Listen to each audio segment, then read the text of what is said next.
கல்யாணத்துக்கு முன்னாடியே குழந்தை பெற்ற பிரபலங்களை பார்க்கலாம். ஸ்ருதிகாசனும் அக்ஷராகாசனும் பிறந்ததுக்கு அப்புறம் தான் கமல் சரிகாவே கல்யாணம் பண்ணாரு. எமி ஜாக்சன் கல்யாணம் பண்ணாமலே குழந்தை பெற்றுக்கிட்டாங்க.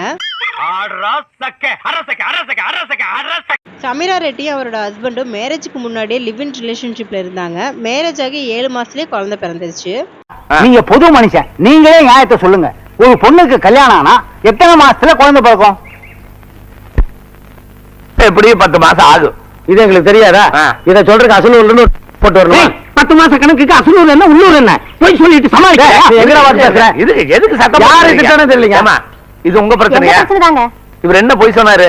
என் பையனுக்கு ஒரு பொண்ணு பார்க்க சொன்னேன். இந்த நாசமா போறவன் காசுப்பட்டு என் பையன் தெல்ல ஒரு பொண்ணை கட்டி வச்சான். அவன் 6 மாசத்துலயே புள்ள பெத்துட்டா. நேத்து தாங்க புள்ள பிறந்தது.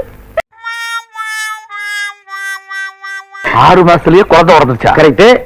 என்ன கரெக்டுங்கிறீங்க சார்? இவங்க பொண்ணு பார்க்க வந்த அன்னைக்கு நான் கரெக்டா சொல்லிட்டேன். என்ன சொன்னீங்க சார்? பொண்ணோட வயசு என்னன்னு கேட்டாங்க. சரி, 18 வயசு 4 மாசம்னு சொன்னனே.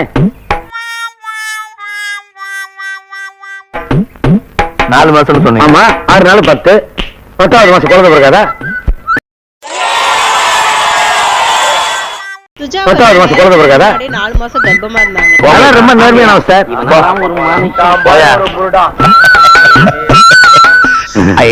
கர்ப்ப நியூஸ் சொன்னதுக்கு அப்புறம் தான் கல்யாண நியூஸே சொன்னாங்க.